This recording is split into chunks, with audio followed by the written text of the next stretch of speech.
Coming up on Grady Newsource, investigators in Barrow County announced a $10,000 reward for information on a car crash that killed a UGA student. I'm Anna Ruth Riggins, and I'll show you what people really think about alcohol sales being implemented at Sanford Stadium. And stay tuned for a look at the Fix Your Own Bike event at Bike Athens. All this and more, live at 5. This is Northeast Georgia's only local source for TV news. From the Grady College at the University of Georgia, this is Grady Newsource.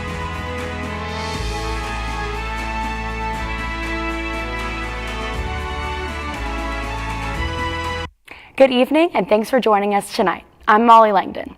Investigators in Barrow County are offering a $10,000 reward for information on a hit-and-run crash that killed a UGA student last year. The crash happened on University Parkway on February 13th last year. They are looking for a 26-year-old Hispanic male. He disappeared after he was released from the hospital, and police are still searching for his whereabouts. He was last seen in Athens, Georgia. Anyone with information should call the Crime Stoppers Anonymous tip line at 404-577-8477 or reach them online at www.stopcrimeatl.org. Social media, you know it, you most likely have it, but have you thought about the dangers social networking can bring? It's been almost 4 years since the Barrow County community was shaken after a 12-year-old girl was lured from her home and driven 150 miles north by a man she met on a social media app. Grady Newsource reporter Emily Wisnowski details the case finally coming to a close and the importance of parents being involved in their children's presence on social platforms. James Anthony Reynolds, the man accused of sexually assaulting the child, was sentenced to 20 years in prison with an additional 5 years of supervised parole. His sentencing begs the question of exactly how safe are children on social media and what exactly can parents do to protect their youth active on these platforms. Barrow County resident and mom of 9, Tanya Pinson, says she restricts her 9-year-old's presence online. When her 15-year-old grandchild formerly resided with her, she restricted her social media usage as well. I would not let them have social media because of the people who portray what they shouldn't portray. In an attempt to ease parents' worries, platforms like Instagram have created a Tips for Parents page under the Health Center tab, as well as recommended safety measures for parents of young children. Some of the following include account defaults to private for teens under 16 years old, new technology to track accounts for suspicious behavior, including adults being blocked by younger users, and a supervision tab for parents with users ages 13 to 17. While apps like Instagram say they have age limits for users, Pinson says more efficient age checking needs to be put in place. And I think it should be kept where children are more monitored, and the people who do these sites should monitor who's on them, who's using them, because they can make up a birth date.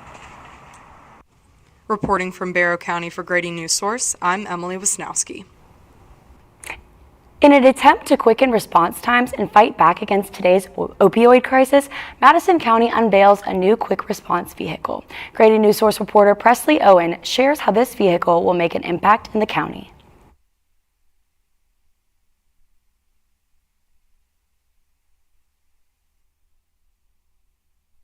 '26 FIFA World Cup. Soccer fans are excited that the action will be so close to home, and businesses are looking forward to the economic benefits that the World Cup will bring. Grady Newsource reporter Jack Shields is live outside the Royal Peasant on South Lumpkin Street in Athens. What are you doing at a British pub, Jack?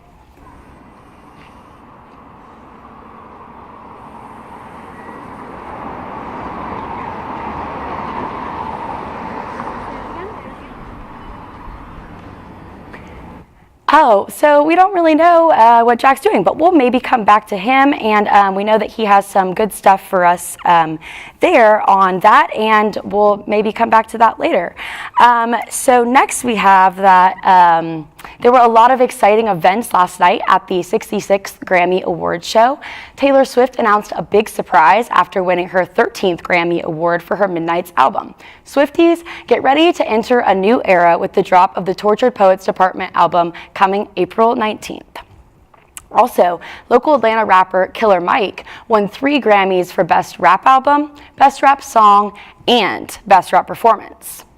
And finally, 80-year-old Joni Mitchell showed us that you're never too old for your first Grammy performance. Coney County, the library staff are preparing their new home at Wire Park. Grady Newsource reporter Abigail Watts explains what to expect from the new library.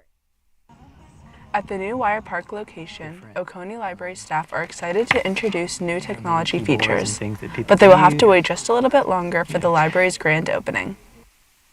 There's a lot of new features here for the library that weren't at the old library, things like laser engravers, 3D printers, recording studio. These features will provide a place for visitors to explore creatively in more ways than just reading. So, the gaming community is a big user. Amanda McCoy, who used the old library as a place to work, is excited to see what the new library has in store for her and her child. Usually 2 to 3 times a week, I would take my child with me because there's the resources there for her to play and read books while I work and try to get things done. So we were there a lot before it closed. The new Wire Park Library was originally scheduled to open last Saturday, but that opening has been delayed. The library is still waiting on some furniture to come in, including the library shelving.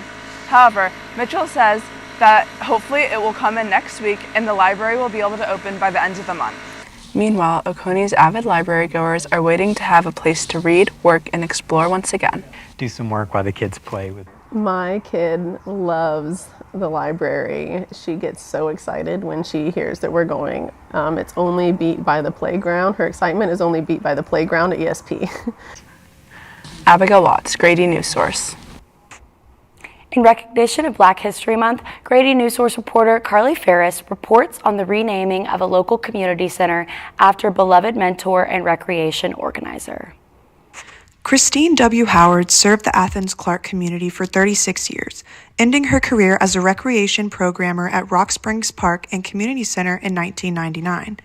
Following her death in March of 2021, Howard's sister, Evelyn Barrow, submitted a request to rename Rock Springs to Christine W. Howard Park and Community Center in her honor. So once I got all the information together, then I just started getting signatures. Howard left a lasting impact in the hearts and minds of the community members. They was more like a mentor, and that's really how I got into wanting to work in this field.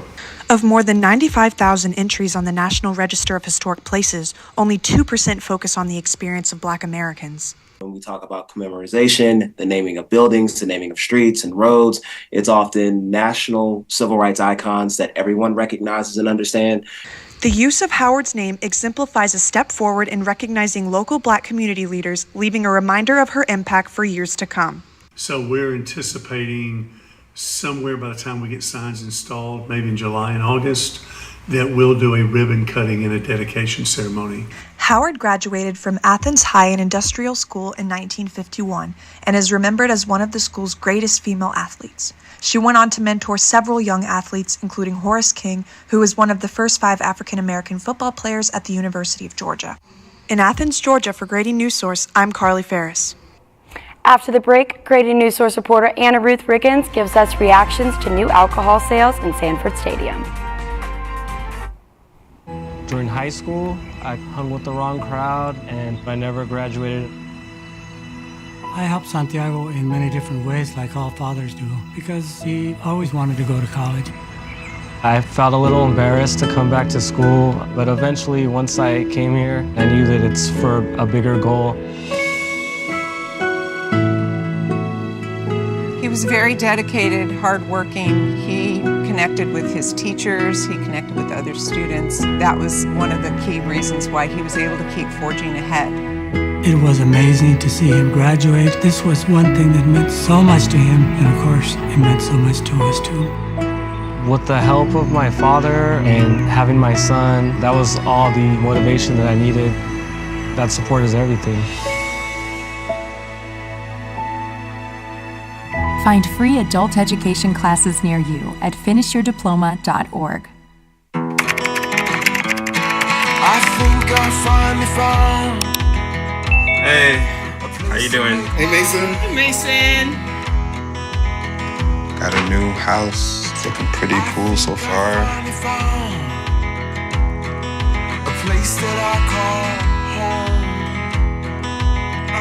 I'm teaching Louise how to cook some lasagna.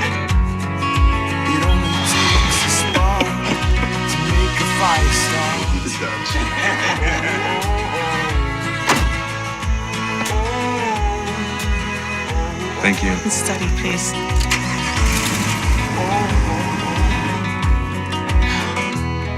I think I finally found a place to make my own.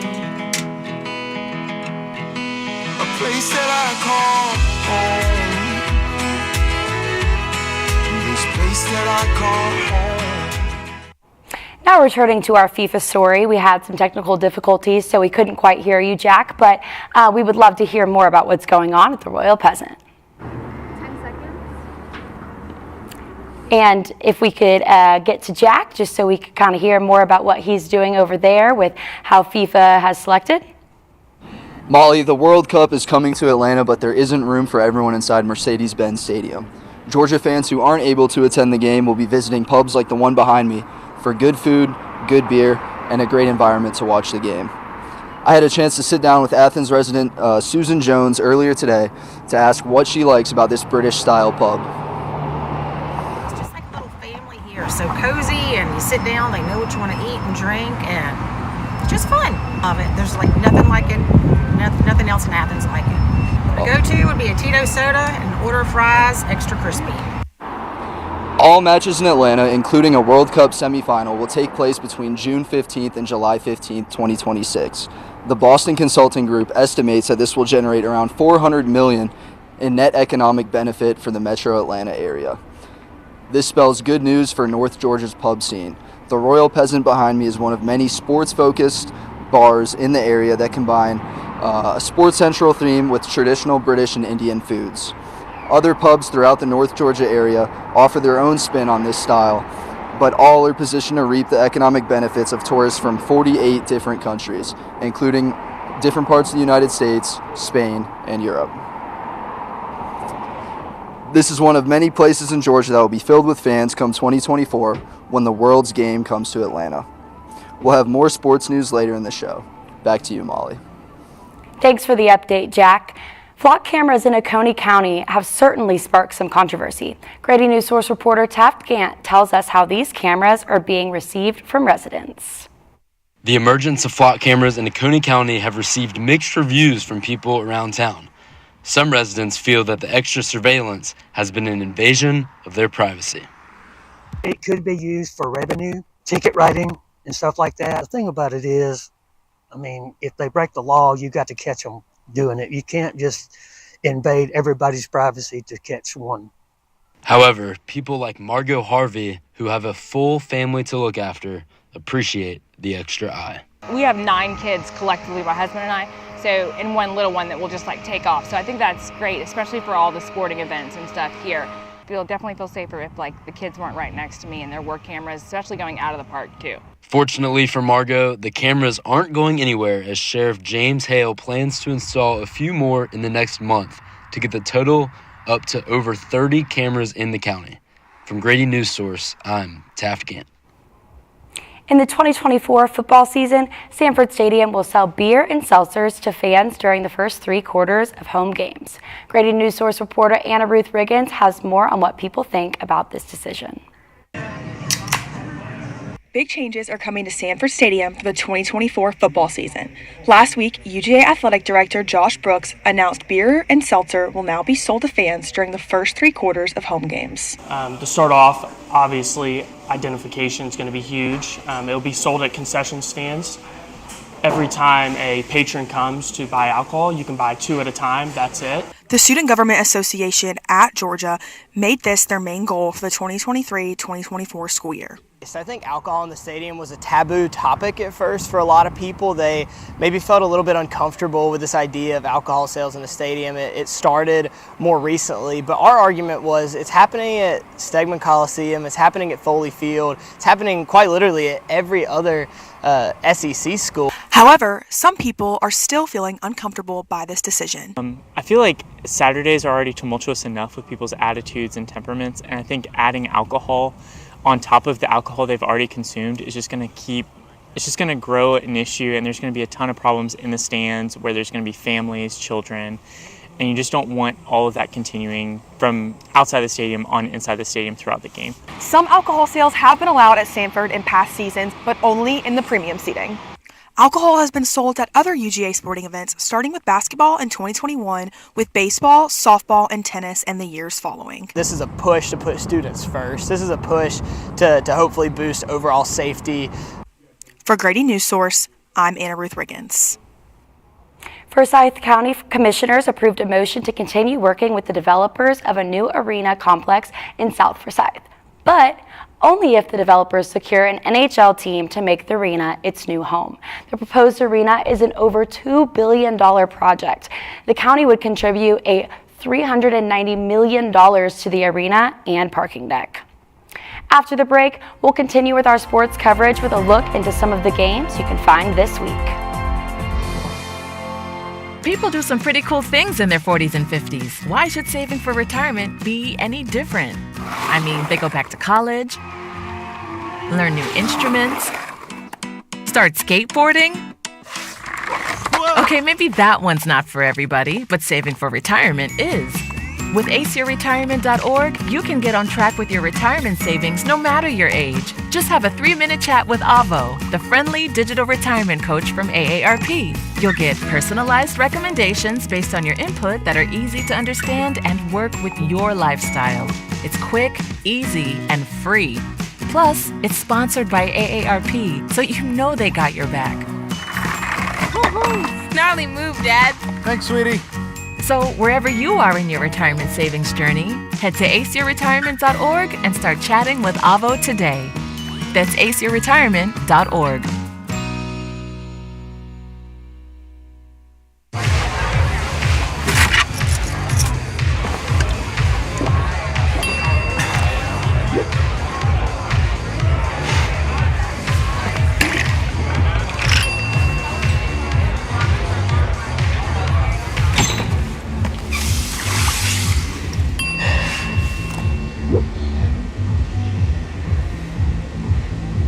If you need to do something to feel okay to drive, you're not okay to drive. Don't drive buzzed. My Shiro doesn't always wear a cape, but she always has time for a hug, a smile, for going the extra mile. My Shiro stretches every dollar, puts in long hours, puts others first. But now it's your time, Mom. When you're ready to retire, we want you to be able to enjoy it. It's time to start saving now. A free 3-minute online chat can give you the personalized tips you need to start boosting your retirement savings today. Visit aceyourretirement.org. Good evening. I'm Karina Murray with a look at sports. The Atlanta Hawks will have a game tonight at 7:30 against the Clippers at the State Farm Arena. And last Saturday, they defeated the Warriors with a score of 141-134. This week is Super Bowl week, and some former Georgia Bulldogs are on the roster for both teams. Malik Herring and McCole Hartman play for the Kansas City Chiefs. Charlie Warner, Chris Conley, and Robert Beal Jr. will suit up for the San Francisco 49ers. The game is set for this coming Sunday night in Las Vegas. With the 2024 NFL Draft approaching, some prospects from the draft played in the Senior Bowl this past Saturday. The national team defeated the American team with a score of 16-7. South Carolina's Spencer Rattler started the game throwing a strong pass to wide receiver Marcus Rosemy-Jacksaint from Georgia. Rattler was named MVP of the game. Bulldogs' Tyke Smith was named MVP for the American team. And over in basketball, the UGA women basketball team beat Kentucky yesterday with a score of 72-65. This was a pretty big game for Lady Dog Javian Nicholson. She hit her career high of 1,000 points. More wins for Georgia yesterday was senior day for UGA swimming and diving team. The Bulldogs won their meet against Emory with a score of 181-90. And coming up, UGA tennis takes on Georgia Tech tomorrow at 2 p.m. in Athens. That's all for sports today. From Grady Newsource, this is Karina Murray. Stick with us until the break to catch a special weather alert for this Wednesday.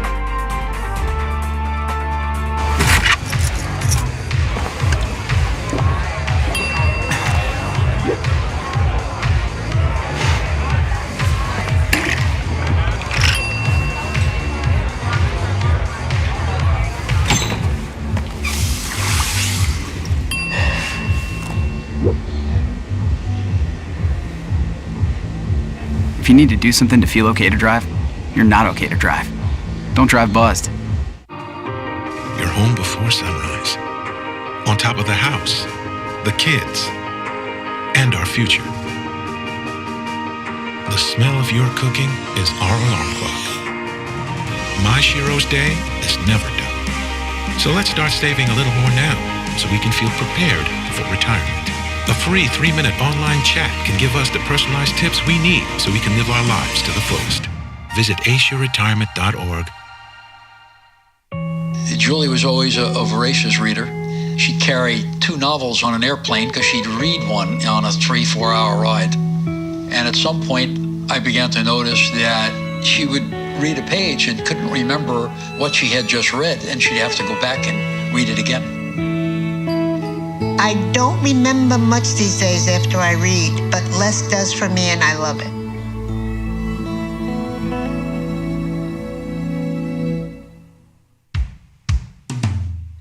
Hey world, I have a quick message. It's about safe driving. Alright, let's go. Anytime you're driving, have the seatbelt buckled tight, both hands on the wheel and your phone out of sight. When not in your hand trying to text somebody back, because if you do, your car might get smacked. The moral of the story, just put your phone down. The people on the road will stay safe and sound. Put your phone down, put your phone down. People on the road will stay safe and sound. Yeah.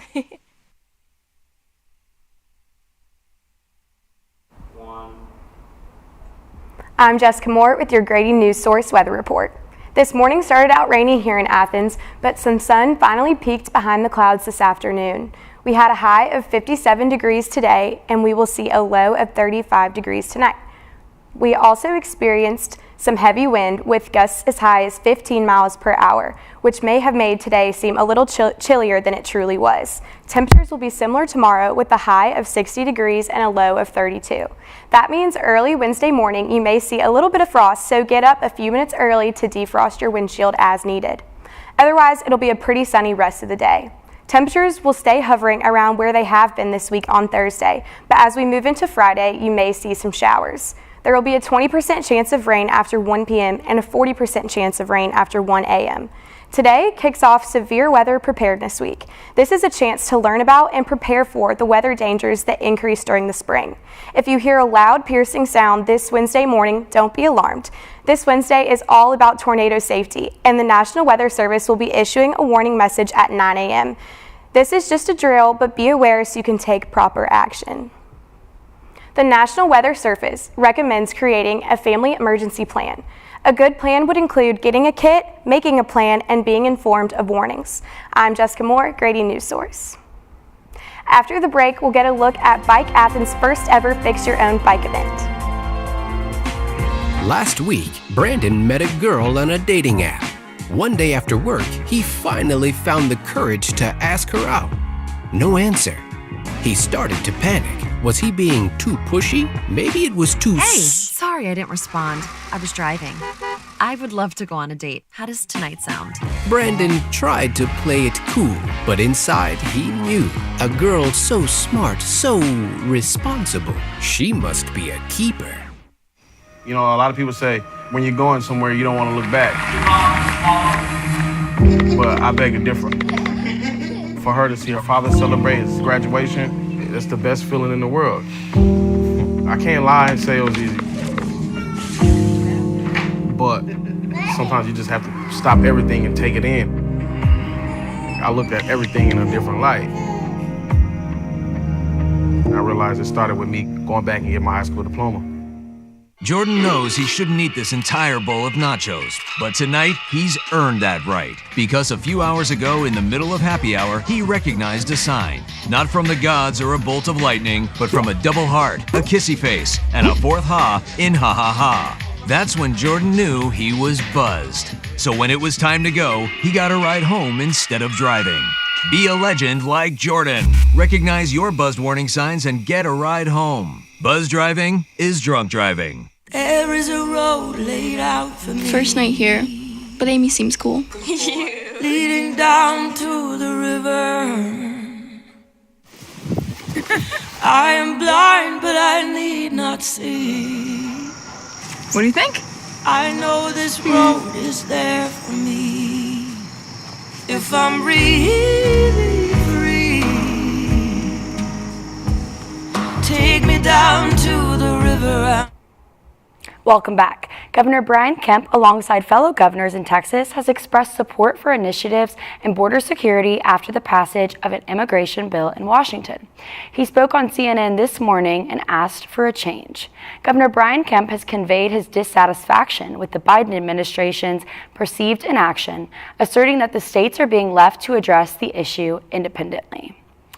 A local nonprofit officially reopened in a new location last Thursday. Grady Newsource reporter Mackenzie Baker gives us an inside look. Bike Athens reopened in their new location last Thursday. Later that day, they also hosted one of their most well-known events, Fix Your Own Bike Night, for the first time at the shop. Bike Athens is a nonprofit that's been advocating since the early 90s for a safe and connected city right here in Athens. Over the years, they've been repairing bikes for people who need them and teaching safe cycling to people of all ages. After 7 years on West Broad Street, Bike Athens had to move out of their building last year at the end of September due to circumstances beyond their control, according to Jason Perry, the organization's board president. Their new space is located under Daily Groceries on Prince Avenue.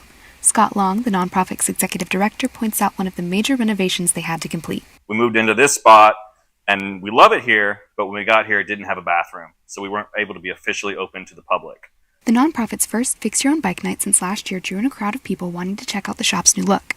Fix Your Own Bike Nights are available for anyone who needs help fixing mechanical issues with their bikes, and the space is also available for people who just want to come out to chat. Caleb Darnell, an Athens resident who came out to last week's event, was impressed by what he saw. It looks pretty good so far, and I think area-wise it's going to be a lot better for the community and whatnot. It's pretty difficult to get over to Broad Street for a lot of people. So.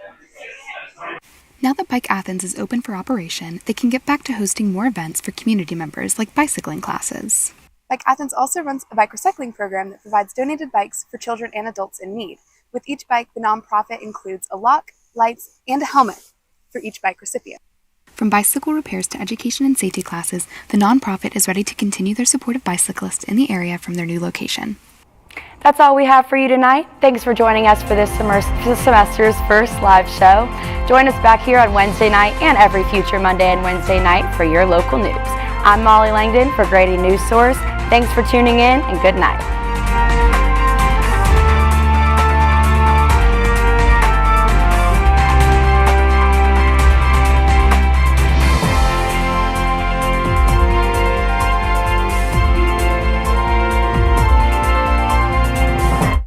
I hung with the wrong crowd and I never graduated. I helped Santiago in many different ways, like all fathers do, because he always wanted to go to college. I felt a little embarrassed to come back to school, but eventually once I came here, I knew that it's for a bigger goal. He was very dedicated, hardworking. He connected with his teachers. He connected with other students. That was one of the key reasons why he was able to keep forging ahead. It was amazing to see him graduate. This was one thing that meant so much to him, and of course, it meant so much to us too. With the help of my father and having my son, that was all the motivation that I needed. That support is everything. Find free adult education classes near you at finishyourdiploma.org. I think I finally found. Hey, how you doing? Hey, Mason. Hey, Mason. Got a new house. It's looking pretty cool so far. A place place that I call home. I'm teaching Louise how to cook some lasagna. It only takes a spark to make a fire start.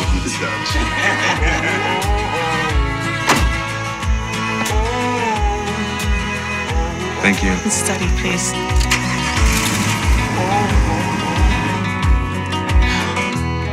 I think I finally found a place to make my own. A place that I call home. This place that I call home.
Live show where we tested Molly, our intrepid anchor, who no matter what we threw at her, she was as cool as a cucumber and kept it going, and had a live shot that didn't work, and then it worked, and we had lots of interesting situations, and they all happened in front of our very special guests who came here, who are interested in meeting you guys. I'm honored that the news director of WMAZ in Macon, Laura Lynch, and I don't know how to introduce you, the Tegna recruiter. Yes, Stephen Adams is also here. The students always enjoy having them. They get great pointers and they keep in touch with them. So it's really important that even though it's very early in your career here,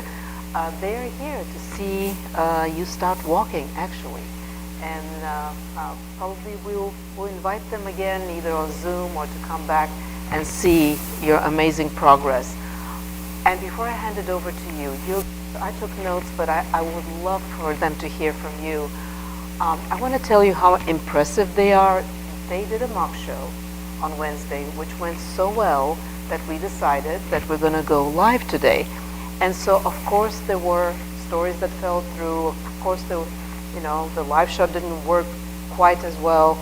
I think I'm very lucky this time because, and every time, of course, because I'm really starting with students who are motivated, who are at quite a high level at this point in their careers or their studies.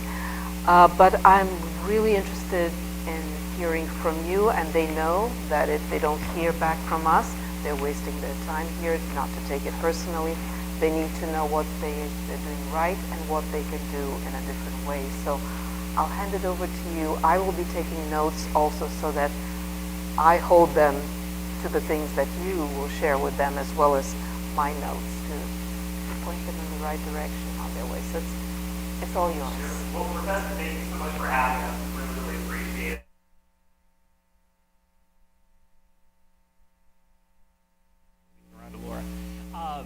We work for Tegna, which owns 64 news brands across the United States and then a few national brands as well. We have a sports network called Locked On Sports. and a few other things, some podcasting networks and whatnot. Laura and I both started on air. Laura was a reporter and anchor. I was a reporter and fill-in anchor, and we both ended up in news management, and now both work for the same organization. First of all, amazing first live show. I know it's probably nervous to have us here on your very first day. It was great. I'm going to let Laura give feedback first, and we'll kind of just talk through our big observations. All right, so again, I'm Laura. In Macon, which is about an hour 45 from here. And so in our newsroom, we have digital content producers, reporters, anchors, sports reporters, visual storytellers. So we kind of do all of that and are always looking for those positions if you're interested in any of it. And then we have all the positions throughout Tegna as well. I want to give you guys a shout out for this being your first newscast today. I was really impressed because everybody was walking in. Like Sarah was like, oh my God, it's going to be terrible. It's going to be awful. I'm so nervous. But it wasn't. It was really good. And y'all have this, y'all have an experienced production crew and directors putting that together. So good to see. You guys should feel really good about the work that you did today across the board for a first newscast. Molly, I know that was tough being out there for the first time and having a few hiccups in it, but I think you recovered really well. That's what being an anchor is like. You have to be able to pick up the pieces when it all falls apart. And that really does happen, even in the biggest markets, that you have to pull it all back together. So I thought you did a nice job with that. One thing that this is not your fault, but the headroom needs to be adjusted on that camera shot. It was driving me crazy the whole time. So if you guys notice how much room there was above Molly's head, it made her look small. Just put down that camera just a little bit so there's less headroom on it. That's something you want to think about when you're framing any of your shots, not just the anchor shots, but when you're setting up any kind of interview, it just makes it look more professional. And for people that are looking at your reels that may have a really trained eye and are used to looking at this all the time, it's just aggravating. So just pull down that camera a little bit and not give it so much headroom. And then for us short folks like me, it makes us look smaller, so you don't want to do that. All right, so off the top, you guys had a bold open, which I appreciate the fact that you're doing that. Watch your tone on those because you went with the biggest news story of the day off the top, which is was a death story, I think, of somebody hit, and then we went straight to Anna Ruth with it was more of a lighthearted story, and so it just kind of feels like a little bit of like the gear shift being ripped out when you do that. So just be careful about that and how we're starting and where we're going next. Maybe you could have put a story in between those that it wouldn't have felt as harsh. You did lead with the biggest news of the day. I know last time I was here, we had it at the very bottom of the show, so it was good to see you guys using your news judgment. Of course, that was last semester's class, so we'll dog on them and not you guys. So, but good job with that.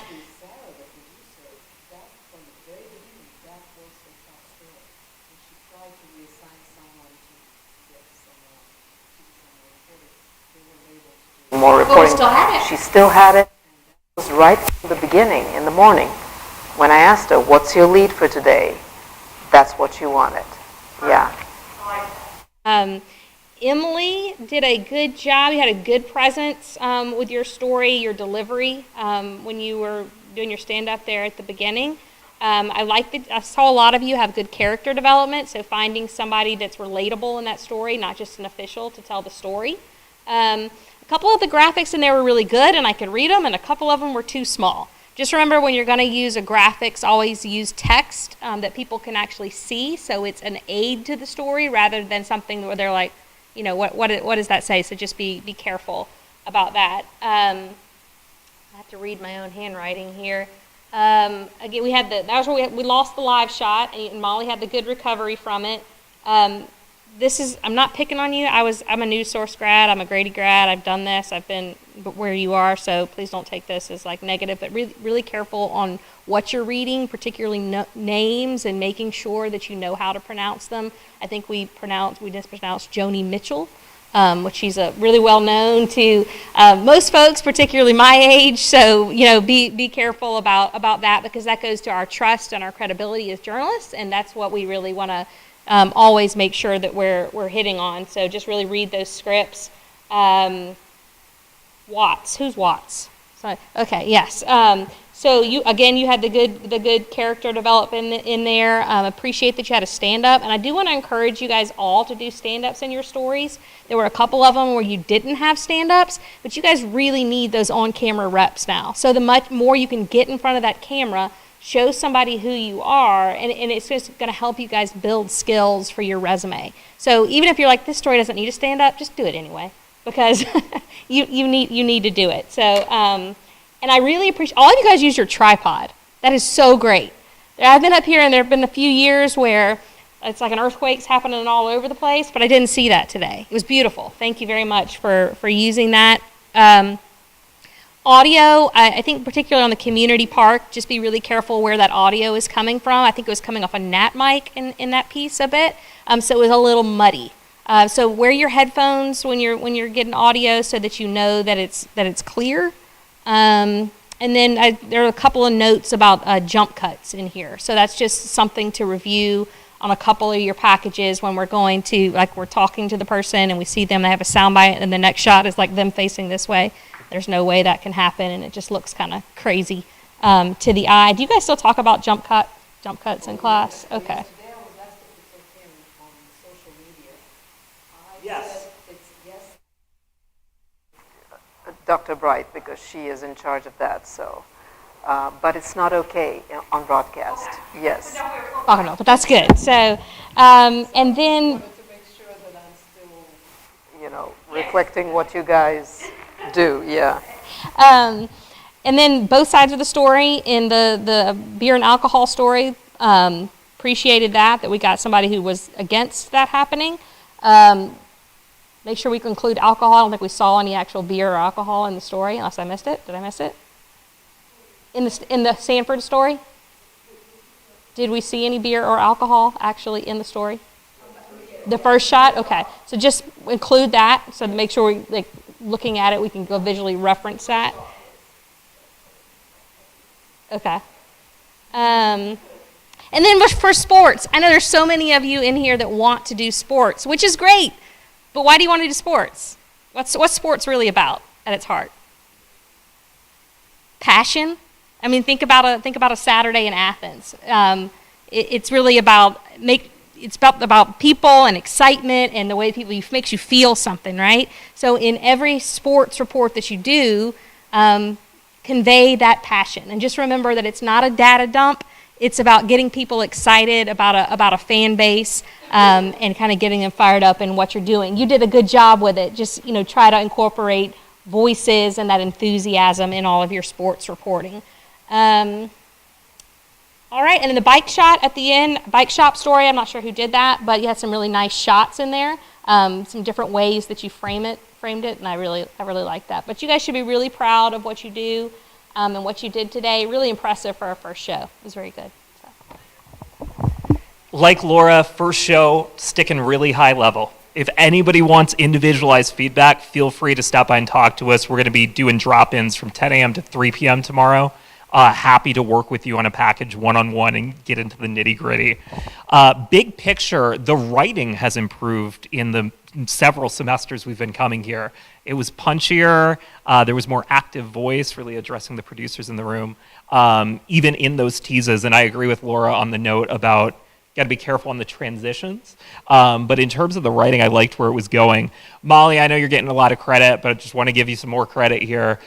Super natural, conversational. I actually think one of your best moments was when we're on live. Crap hit the fan with Jack's live shot, and you had to do the recovery. I'm sure when you watch that back, you're going to sit there and go, I wish I'd said something different, or I wish I'd recovered differently. And you can do all that psychoanalyzation you want, but the reality is we actually saw a piece of you actually come out there, and it was more relaxed.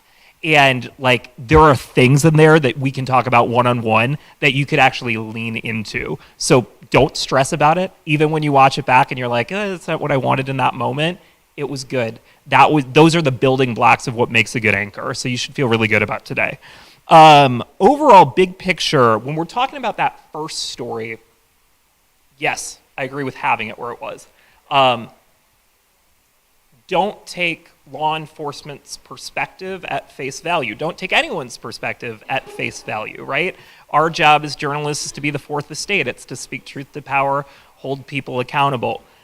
In the story, early in the show, it was either the first or second story, we mentioned the guy's race as a Hispanic man that they're looking for. The question I want to pose to the room is why? If the only description we have of this individual is that he's a Hispanic man, is anyone in this room or in our audience going to be able to find him? Right? If I'm just that white guy walking down the street, it's like, which one? Right? So think about that when we get an official narrative on either a crime or someone we're looking for. If the description that we're provided isn't enough to actually identify the person, it may not be worth including in the script. Live shot. What was the software or system we were using to communicate? Okay.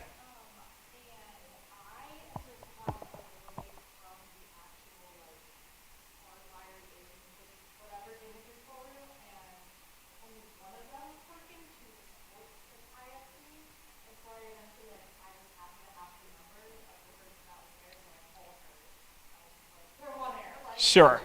So here's what I would say about that. So where there's smoke, there's fire. Like when we were in the control room and you were just hearing it giving a weird buzzing noise the whole time, or you know that one of them worked but the other didn't, you just kind of get the vibe that something's going to be off. And I know you guys tested it, right? And you tested it and something was working in advance, and that's great. But if things just feel like they're going to be icky, that's a great moment to just have your reporter in the field plug in their like AirPods and just have them on the cell phone and just unmute when it's time to go. I swear in real world, we've done that in big markets and hurricanes sometimes, where our IFBs get a little wonky and we'll just be having people on their cell phones. The audience doesn't know the difference. So if you just get an inkling that something's off, go for it. Really loved the shooting throughout. I would say, like, echoing Laura, that there's been dramatic improvement from other semesters we've been here just in terms of the quality of the shooting. Yes, I would not like to see jump cuts either. But overall, there was decent rule of thirds throughout. People were generally well lit. Things were white balanced. We love to see it. Yes. Did anyone come to our storytelling seminar in the fall? No. Okay. If anyone wants to talk more about that and go through a package in depth, I want to talk character, concept, emotion, but we'll save that for later. Jack, is he in the room? Did you? Yes, okay. All good.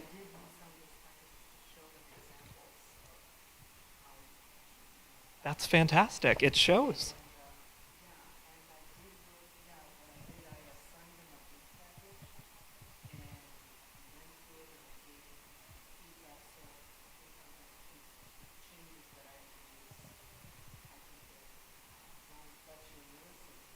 Sure. Be more conversational and but they're just a great group. Yeah. Yeah, your story. It's fun. We're in the. Go ahead. Yeah. You couldn't hear.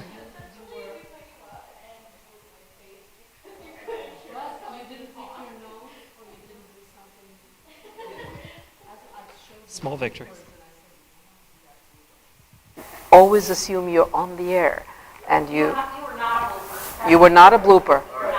Yes. And let me give you a tip as someone in the field too. This is not an issue for what just happened again because you weren't a blooper. But if you ever get into the situations, because for anyone who wants to be on camera, if you get into the situation, you're a field reporter and you're hearing audio in your IFB, and then all of a sudden you can't hear it anymore, step out of the screen. That does two things. If I'm a producer in the control room, I see you stepped out and I wonder what's happening, so I'm trying to get in touch with you now.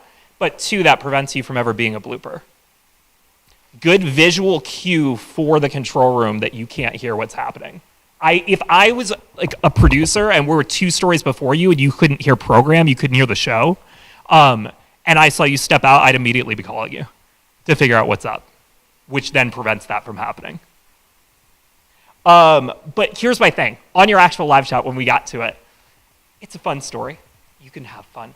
You can be relaxed. You can be loose. So in the same way that we're talking about like the tough turns earlier, you can have fun in the stories that are more fun.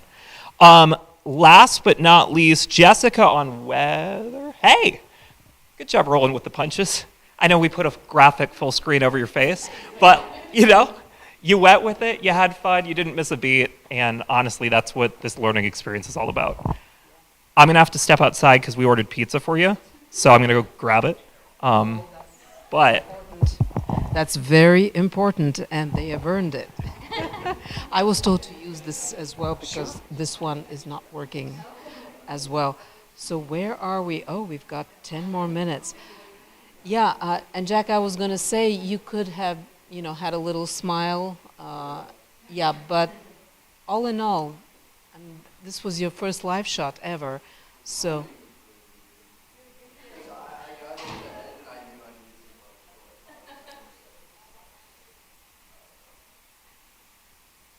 Yeah, so do you want to talk a little bit more? Should we give them, or do you have any questions? So, not Jack, you're getting picked on, but when you guys are doing the live shots, I would encourage you to find a way to interact with your environment, to not just be, you did great, Jack. This is not about Jack. This is for everybody.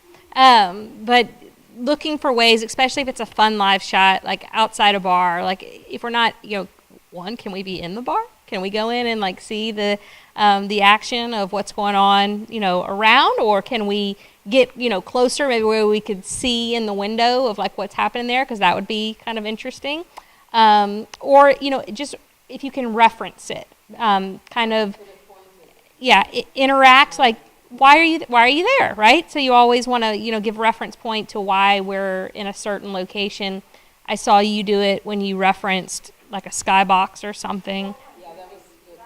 Yeah, mm-hmm. Yeah. So just anytime you go out and you have that assignment for a live shot or a stand-up, just, why are you here? Why are you standing here? Making a reference, doing something with the environment around you is helpful. And I did think your weather presentation was really good. I thought that you were, very poised and coming up with a lot of information.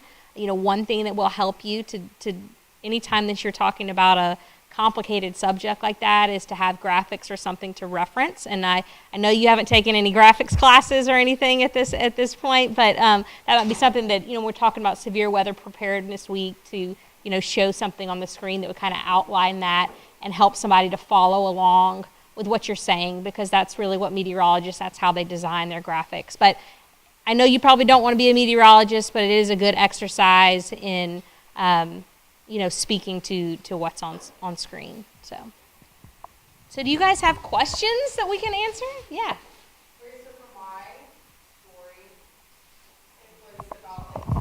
Hold on a second, because we're live. So I don't. As a reporter, never relinquish your mic. Yes, ma'am. Oh, wait, okay. So I can see you. So, like, mine, I was having such a hard time with visuals. Number one, it was obviously, like, a short amount of time. Number two, children are in school. So, like, that aspect was kind of thrown out of the window. So I guess just, like, when you have stories like that where you can't necessarily gather B-roll, what do you do? Because I was so lost, and that's what led to, creating the graphics, and then, crunch time, and like sometimes with detailed graphics, Adobe Express. Stuff good, like just basically what would you do? So there's always a lot of stories that are B-roll poor, as we call them. Okay, so you found the mom, which was really great. I really appreciated those of you who went the extra mile to find the characters, and I saw that in several of your stories. There's a couple of things you can do. One, like, was that mom willing to share pictures of her kids with you? So that's something that even if the kids are in school, that's an easy thing to ask for. Could you show me some pictures of your kids? Most moms love to show pictures of their kids. Here's a trick for you. If you're ever doing, like, you need a character for your story, or you need MOS on any topic, go to a park and find a mom with kids, because she's like, oh, you're gonna put my kids on TV? Or find a person walking a dog, because the same thing, they're like, oh, you're gonna put my dog on TV? So just a little trick for you there. So that's one thing that you can do. Also, even if she wouldn't give you pictures, you can create more shots for yourself with another camera. So are you guys using cell phones or cameras to shoot with? What are you shooting with? Okay, so if you have multiple cameras, so like in our newsrooms, our MSJs will have GoPros, they'll have a camera, they'll have their cell phones, so they have the ability to have several different shots at once. So if you set them up, then that gives you 3 different things to edit from. So even if it's a B-roll poor story, you can combine different angles to create a more visually appealing look for it. I did notice you had the swing, in there, but just get some more of those shots. What other on that playground could you have used that could have added, just a few more shots? I didn't mind all of the graphics. Just make sure if you're going to use graphics that they're effective. And then when you do a stand-up, always think about a great place for a stand-up is a place in a story where you don't have a lot of B-roll because you're the most interesting thing that there is to watch anyway. So how can you use that stand-up to kind of fill that place that's the most B-roll poor? And I do want to emphasize that is that people like to watch people. So don't ever think that you're not the most interesting part of your story, because 9 times out of 10 you are. So did you have any other tips for B-roll poor stories? Well, I'm almost kind of curious if we do it as a little activity. Somebody go on like the Oglethorpe Echo or one of those, or the Red and Black's website right now. Just pull it up on your phone. Just find me like the top story.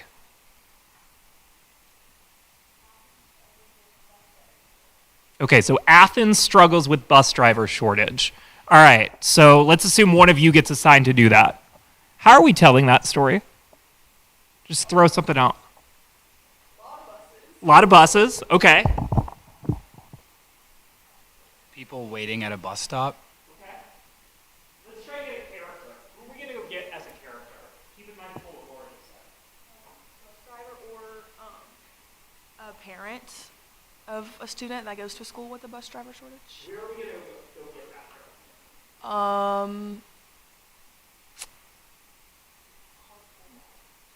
Love that. I was going to say like a store like in downtown Athens. Like a clothing store or like Target. Some stores are better than others at media openness. Target, for the record, is really, really open to media. Usually, I don't know if you guys know this, but usually Target, you only have to talk with the store manager. Usually you don't have to go through their corporate PR team, which is why a lot of times around Black Friday or at Halloween or whatever, you'll often see news stations live inside a Target because it's easier access. So that's actually not a bad idea at all. I love the carpool line though. So it's all about like kind of creative thinking, like outside the box. I'll give you a visual poor story we did one time. We did a story about DUI crashes.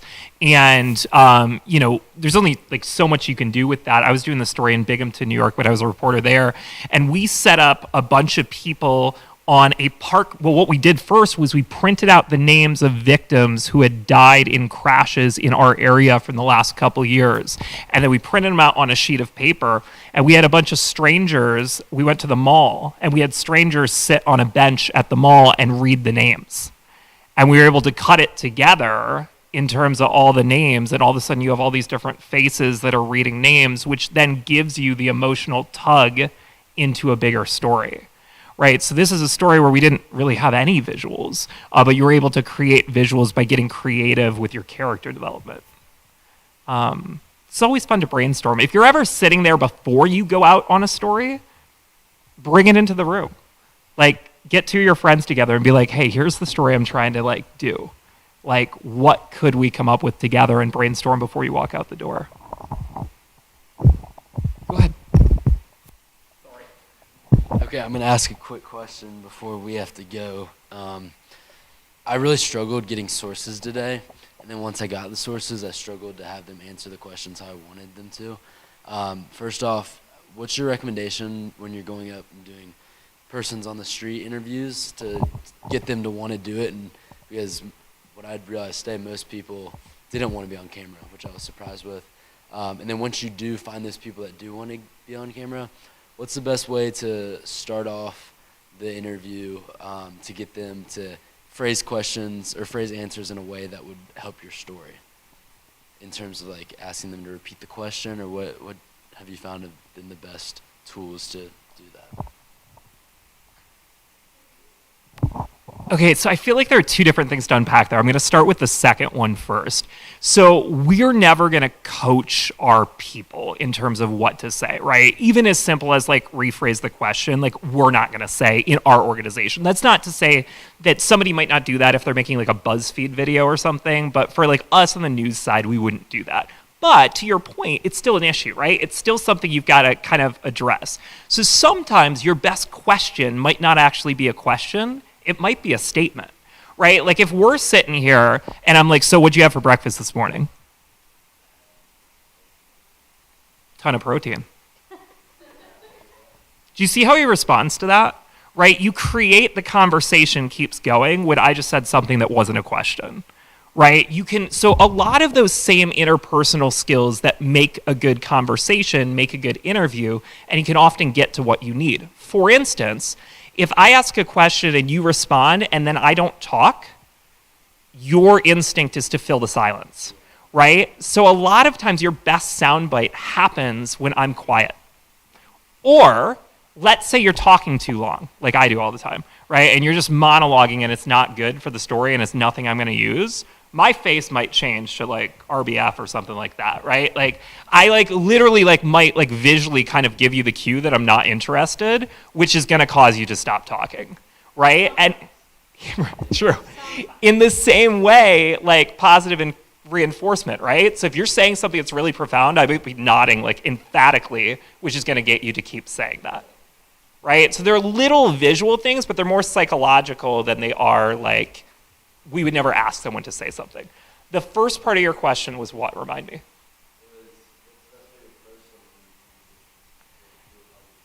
So I think you gotta suss out their vibe, right? In the same way you might approach somebody at the bar. Like, what is their vibe, right? Like, so like when you would work in like a reporter photog crew, one of the photographers I always worked with, Aaron, would always dress grungy on purpose. And I would always be in a full suit.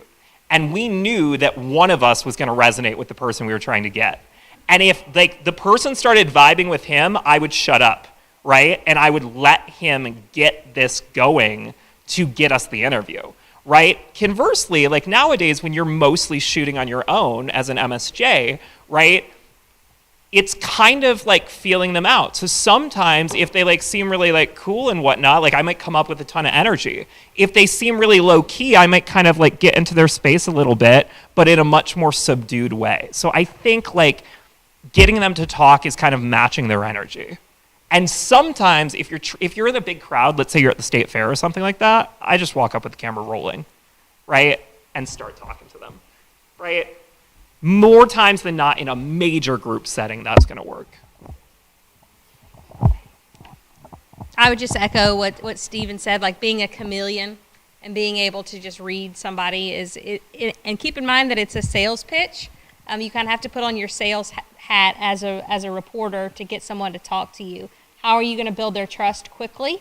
In a lot of sensitive situations, like if it's you're trying to get somebody to talk to you who doesn't have a lot of motivation to, you might want to spend some time with them first, be really patient, leave the camera in the car or down by your side, don't roll up on it with it, and then just keep them, you're a human and that's a human, relate to them. A mistake I see young reporters make is, Steven, can you say your name and spell it, please? S-T. That's just awkward, right? Don't start an interview that way. Talk to them, ask them, questions that are going to get them talking, and then at the end of the interview, it is a good idea to say, okay, can you say your name and spell it? But if you're asking somebody to say that as their first question, that's not a natural conversation piece. Try to have a natural conversation and relate to someone on their level. Forget the camera's there. To them, it's not there. Try to make them as comfortable as possible.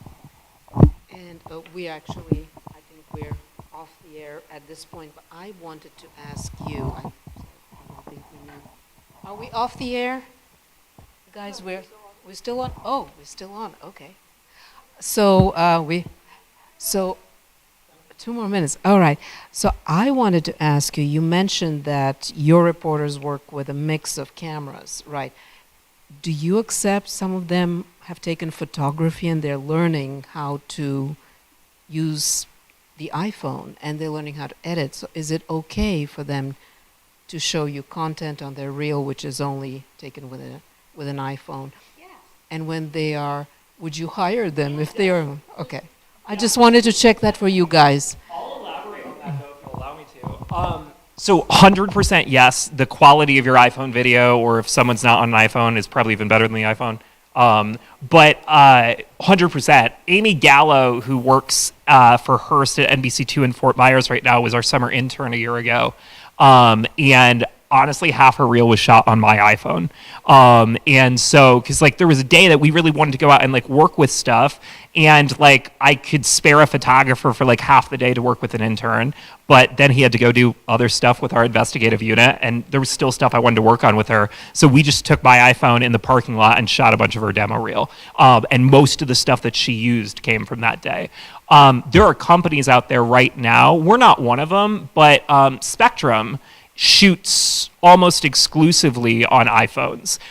Bay News 9, I'm based in Tampa. Anybody from Florida? Bay News 9, which is the Tampa Spectrum station, shoots entirely on iPhones.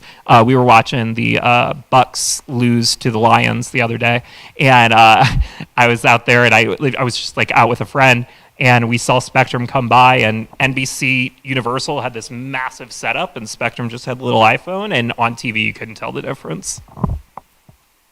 Wonderful. And what about, I'll let you ask questions, but this one is important. The reels, usually, is it like you start with either your stand-ups, some stand-up clips, and then 3 full packages, and then maybe anchoring clips at the end, depending on what job you're looking for, and like around 6 minutes, right? Or not? Okay. Yeah, so that I gave you the right information. That's great advice. I just wanted to make sure it hasn't changed. It hasn't changed. Okay. One mistake I see is people putting too many stand-ups. You know, you don't need 2 minutes worth of stand-ups at the beginning. A minute is good. I can see you, I can hear you, and that's what I'm trying to get, and I can tell some creativity off the top. Really past a minute, like, cut it off. I'm ready to see your storytelling, and to see how you can, shoot a package, put a story together, all of that. If you're applying for anchoring positions, you probably want to put that towards the end, but generally most of you are going to be applying for, reporting positions of some sort coming out of school if you want to be on air. If you're interested in, producing or digital opportunities, show us a show that you put together in here, and maybe some digital at the end, because most positions, and a lot of them Tegna, you're doing both broadcast and digital producing. I have a QR code that I'll pull out and leave on here while we're getting pizza. If you guys want to put in your information for us, we might reach out to you about jobs, especially seniors. I know a few people in this room. Well, now are we down to one who's coming to work for us? We have at least one of you guys in this class coming to us as an intern, and then we've got a producer coming in. And then we've had a lot of success with UGA alums in the past. Case in point, right here next to me. Yes. She was a student here. Megan, she was a student, 2 years ago, and now she's executive. Yes, she's awesome. She'll be at the career. If you guys are coming to the Grady Career Fair on Wednesday, Megan will be there. I met her in Newsource a couple of years ago. She came to work for us after she graduated, and we're really excited to just promote her to executive producer, which will put her on a management track through Tegna, which is really awesome to see that, especially as early in her career as she is. But she's really, really sharp. So. Thank you guys so much. Thank you for making the time to come and share all this great